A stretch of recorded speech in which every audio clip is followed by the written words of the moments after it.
So like Nate said, our goal today is to talk about disciplinary action specifically.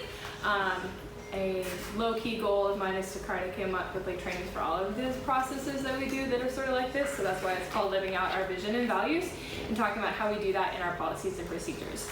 So the purpose and measurable outcome is, first, the purpose is of disciplinary action is to turn performance, attendance, and issues around by continuing to identify problems, causes, and solutions.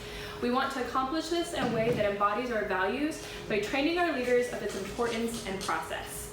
So the outcome, hopefully from this time together, we'll all have a clear understanding of the steps of coaching and discipline and the expectations in that process, and then the ability to access documentation and training outside of this meeting. So hopefully through this process, we'll all know and be on the same page, and then all of this will be on the intranet, so that way if there's any questions or concerns going forward, you can consistently refer back to that. And obviously I'm always available as well, but I want it to be accessible so you can own the knowledge. With that, here's our sort of 5-step process that we're looking at right now. The first being training. We're just going to discuss that very briefly, because obviously in order to hold someone accountable, we have to know that they know the information. Then verbal coaching. What does that look like? When should that be used? How can we communicate? Written warnings, then our final warning, and lastly, what does termination or demotions look like and how do we process that? So with training, again, we can't hold people accountable for things that they haven't been trained on. We never want to assume that someone knows something. So how we can do that is by asking open-ended questions, because someone can say, if I say, do you know how to do this? They can say yes, but if I say, do you know what happens if you do it like this? It gives them an opportunity to actually know the knowledge and respond back to it. So for example, what do we do when we've clocked out at home instead of the job site? Then they can repeat back to you, well, I would send in a time change request form, and I would say that I did the wrong location or the wrong time. That way we know that they know the process, rather than us just giving them the information. We're asking them to describe for us what our cell phone policy is. A lot of the times they don't need to necessarily have all of the information memorized, but if they know where to access it, that can also be helpful. So they know, well, I'm not supposed to be on my cell phone at the job. Well, then we can refer them back to the employee handbook and say, well, on page 4 it says explicitly, this kind of information regarding your cell phone. So hopefully with our training being able to do that, and then also correcting the moment. So if you notice something, if you're noticing with your crews that maybe someone makes a comment about, oh, well, I forgot to do this with my time card, or, oh, it's not a big deal because of that. Feeling empowered and feeling like having our crew leaders and our operations managers be able to correct that issue right there in the moment. That is the biggest way to have an impact to ensure that going forward they don't repeat the problem. This is particularly helpful for our crew leaders because they're the ones that are going to hear conversation, right? They're going to be the ones that are going to know someone's going to make a comment about, oh, well, I clocked out and no one said anything. Well, the crew leader should be a leader enough to say, well, that wasn't the right way. Here's, we weren't supposed to do that. You need to do this going forward. So with training, obviously you guys are being on the field or experienced a lot more in that, and hopefully we can just come alongside in whatever way. The next step after you've done training and ensure that they know what the process is verbal coaching. This is an undocumented, informal conversation. It's important with verbal coaching. This is an opportunity to correct the individual by assuming the best in them.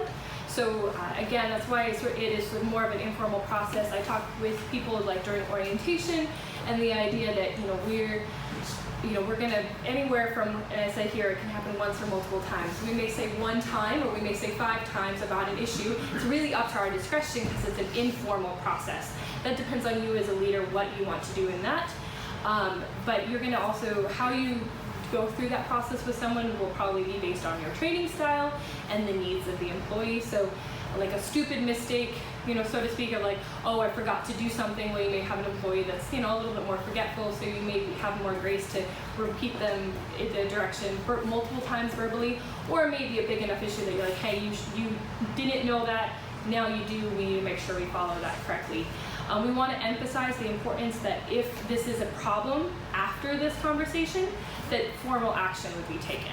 So it really is, like I said, an informal conversation that's just to try to help them recognize that this is something you did this is what you need to do, and this is what will happen next if you don't follow what you need to do going forward.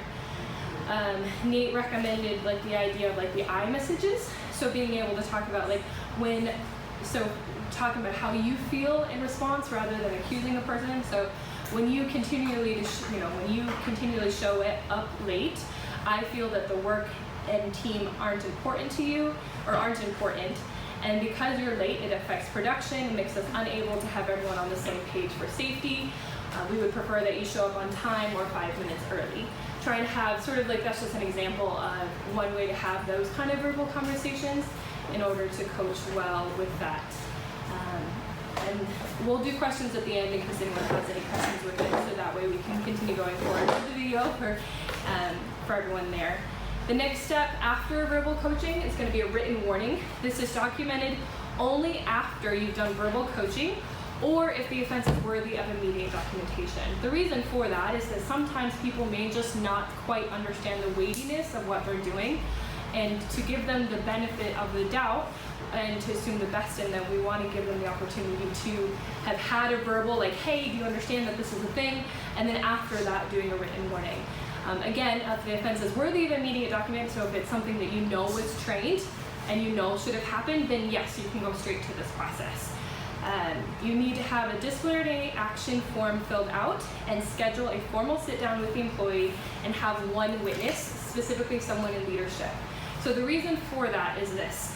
Micah and I are having, like, Micah's going to have a written warning with me.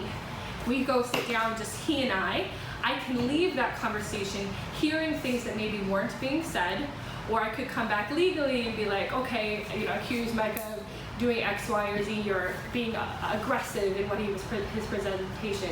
The reason why you have a witness is just to prevent any kind of he said, she said situations. You want to have someone that's there, and also that way, if there are questions or if someone gets really offended, that you're not the only person that are trying to answer the things. Typically, the witness is not going to be involved with the process except for to sign on the document that they were the witness there, or if they feel like the part of the reason having a leadership is that way if they feel that there's something that that needs to cool down or anything gets escalated, they have the ability to speak into that. Leadership means basically anyone from crew leader up. The reason why you don't want to have anyone that's just like an employee is because they are peers. You shouldn't be having peers having to hold the other person accountable in a disciplinary way. So again, you're going to have it schedule a formal sit down. A sit down can be on a job site if it's out of the space of everyone else's work being done. We want to have it formally sit down because that way employees recognize what's happening. Part of the conversation I've had with previous employees and disciplinary action is they were saying, oh, I didn't know that that's what was happening. So we want to make a very clear and marking moment that they're having a formal conversation with the document filled out, with a witness there to say this is what's happening, this is important enough that we are taking the time out of our day to have this conversation with you. The supervisor, in filling out that action form and talking with them, must give the employee opportunity to comment and respond. So in the form itself, it has a section there if they want to fill it out. Some people may argue that they did not actually do the thing that was wrong. I've had that happen, where they will be like, oh, well, I disagree with your findings. What we come back and say is like, I understand that, you can write that in the comments here, and we'll have that on record, but we are still proceeding with the written warning. And that way they still feel like they were able to say something. You don't want to leave that meeting without having had them sign. So that way if they're arguing with it, they can put their comments in there. And then if something were to come up in the future, we can refer back to that and make a decision at that point. The form is signed by all parties, a copy made for the employee if they want. So we always offer saying, would you like a copy of this? And then the form is turned into HR. The supervisor documents also on the coaching session form. So basically what we're dealing with is a physical form that you're filling out and printing out and giving to the employee. Then you're also doing just like a 5-question thing on Google Forms, just so we have that digitally documented, so we can refer back to that a little bit easier and quickly versus it being in the employee file. The goal of the written warning is to present the weightiness of the issue to the employee and to lay out clear ways that the employee can improve and remain a part of SP. Also, when we go through the disciplinary action form itself, it shows like what those goals look like, but that's the point of doing the written warning. Our final warning is documented only after a verbal warning or verbal coaching has occurred, a written warning has occurred, or if the offense is worthy enough of an immediate documentation. We have to fill out, again, same with the written warning, a disciplinary action form and schedule a formal sit down with the employee and one witness. Again, we are giving them opportunity to comment and respond to the warning. It's all signed by all parties, a copy made, and we document it on the coaching session form. The difference, though, is that to present the weightiness and lay out clear plans and letting them know that if this behavior persists, termination will be the next step. So we've had this, this is important enough conversation with written warning that we needed to sit down, and then this final warning is anything else comes up, you are no longer working for us, and this is what we expect from you going forward. The goal with this whole process is to truly try to make it where people feel like we are working as hard as we can for them, and we're making it very clear what they have to do to meet us there. Finally, with termination. So after 2 warnings, a third violation would result in a termination. The supervisor would submit a request for termination to the HR department, and the employee in question would be suspended with a meeting scheduled within 3 business days with HR. If there is not proper documentation, it will be at the discretion of the DM and the HR representative to determine whether adequate coaching was given to the employee.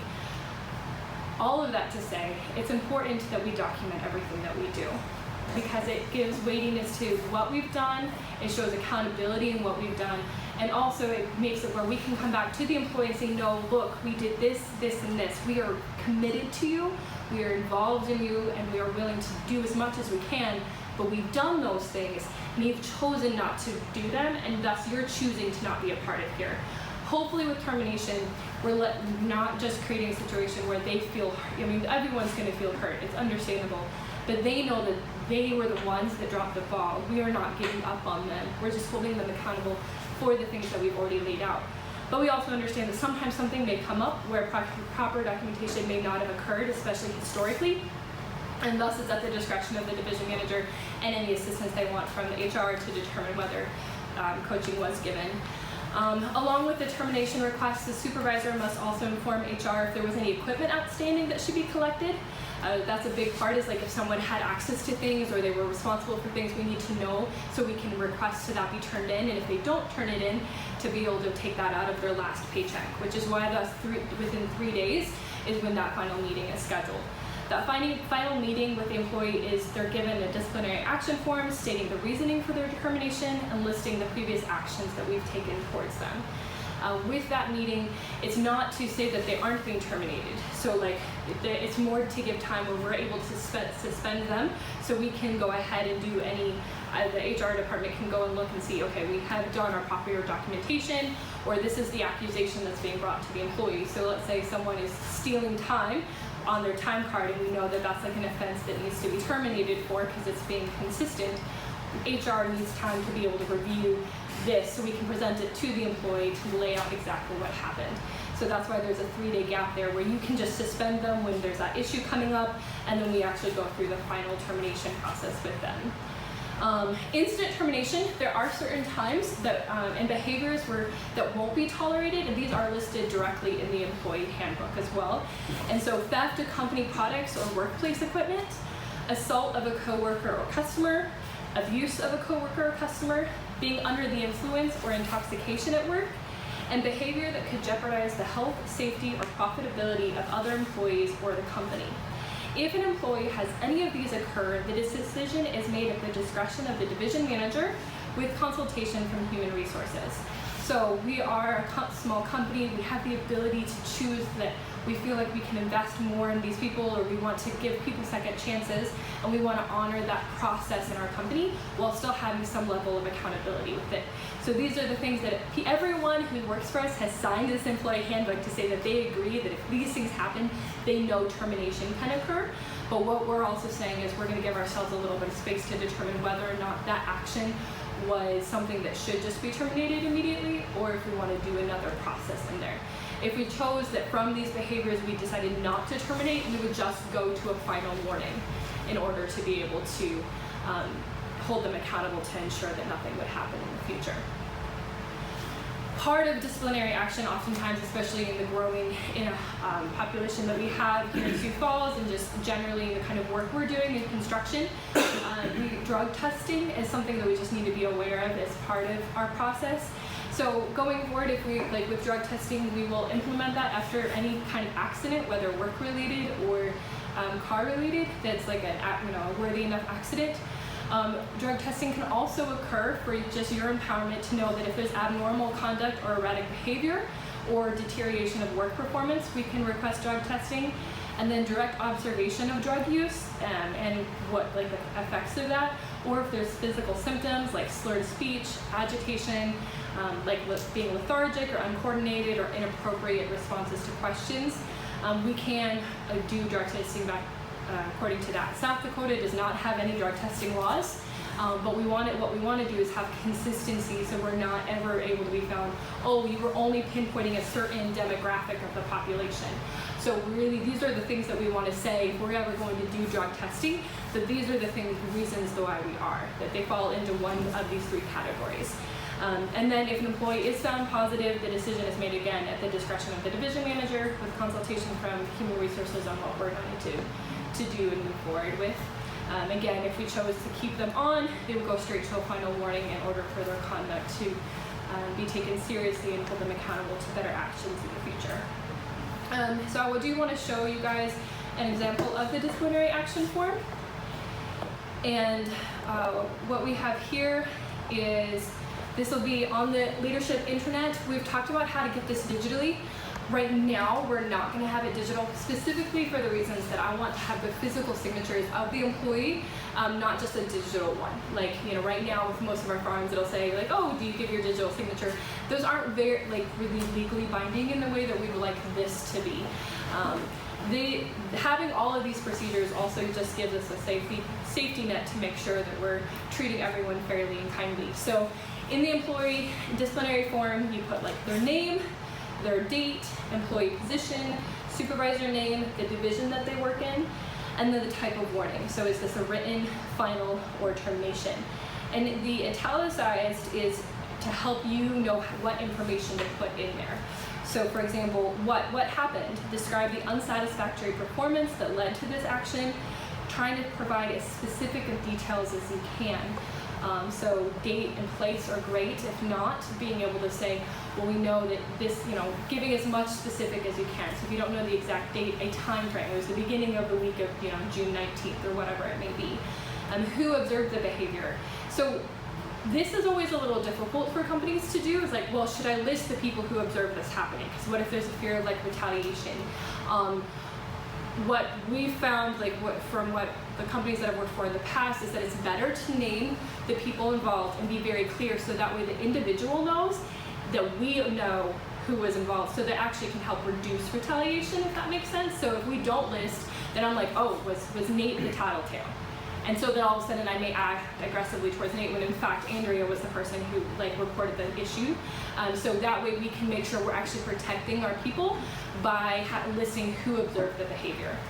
Impact, describing what the effect of the employee's unsatisfactory performance for behavior or conduct had on the environment, and what we can do to, and where it prevented us from reaching our full potential.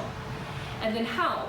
The following are the two ways that every employee has to choose to grow and learn from the situation, to be more excellent, or to choose that this is not for them and to end their time at select painting. So when you're filling this out, you will still leave the italicized in there. Just to be clear, you would type in here, so I would say, what happened, and who, and what, and all of those things, and you're gonna leave the how, because that way they understand very clearly what's happening. So in order to move forward and continue with select painting, we call it growth. So how do they move forward? They do it by describing, we describe the expected performance, behavior, or conduct, and the expected time frame for them to achieve this performance. Or we also have the end. Basically what will happen is if you follow these certain behaviors or actions and do not choose to change, you are not going to be working at select painting anymore. And describing what the consequences are. So if it's a final warning, the consequences are that you'll no longer be working here. If it's a written warning, the consequences are that there will be a final warning. And just describing very clearly, So for example, if someone's not obeying the cell phone policy, then being able to say, if you continue to abuse your cell phone time while you're at the workplace, then it will result in a final warning. Being able to basically take the growth and inverse it to what the end could be. The goal with this form then also is to have employee comment section where they can write if they agree, disagree, do they have any comments on it, to feel like they actually have a say in what's happening. And then you have the manager signature, employee signature, and the witness signature. There's a just little disclaimer at the bottom saying that they understand that this doesn't necessarily mean that they agree with all the content of it, but they understand that they are receiving this documentation regardless.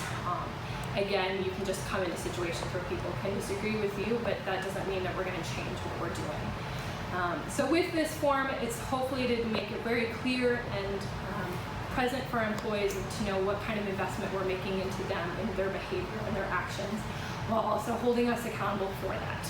So that is the end of my presentation when it comes to disciplinary action.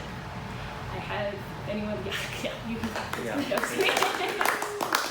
So that being said, if anyone